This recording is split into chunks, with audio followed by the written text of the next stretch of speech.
What's going on, everybody, and welcome to another Read Aloud by Coach T. Today, I'll be reading A Little Golden Book, Walt Disney's Donald Duck Whack in Disneyland.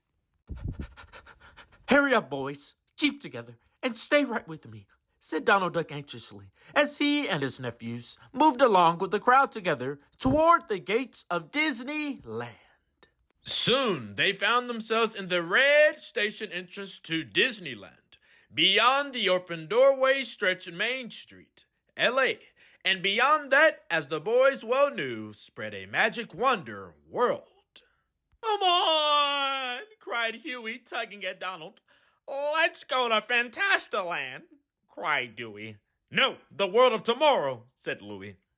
"Rocket to the moon," Huey broke in.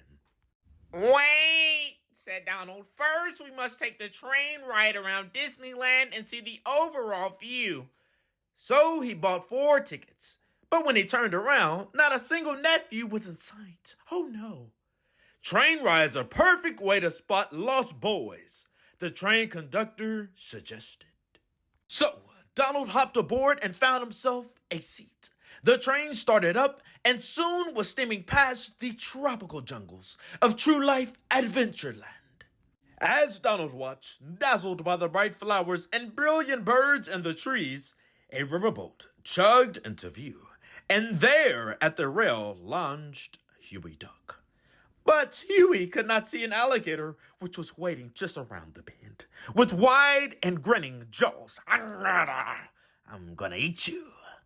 "Watch out, Huey!" Donald cried, but the train chugged out of sight before the boat reached the bend. "Stop the train!" cried Donald. "Whack! I have to get out." But the train went chugging on. Ahead, a whistle hooted. Donald looked around. The scenery had changed.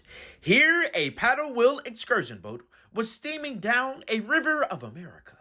And on the far bank sprawled a quaint old river town. Donald scanned the steamer's decks.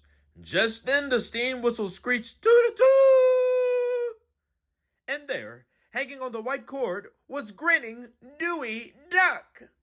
A moment later, Donald heard a familiar voice high above him. He looked up.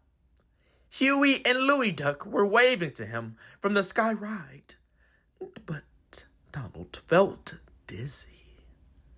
"Hang on tight!" he yelled as the train screeched by underneath the swaying buckets. Further on, and still high above his head, raced the gleaming monorail. And in the glass viewing dome, whom should Donald see but Dewey Duck was waving happily. "Great view from up here, Uncle Donald," he called. "You should see how small you look." As Donald sank trembling into his seat, down the aisle, the jolly conductor came. "No sign of your nephews yet?"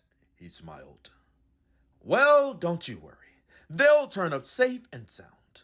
With a pat on Donald's shoulder, he went on his way. "Turn up!" Donald gasped. "Safe and sound," he shuddered. For a few moments, then the train chugged past a green and shady grove.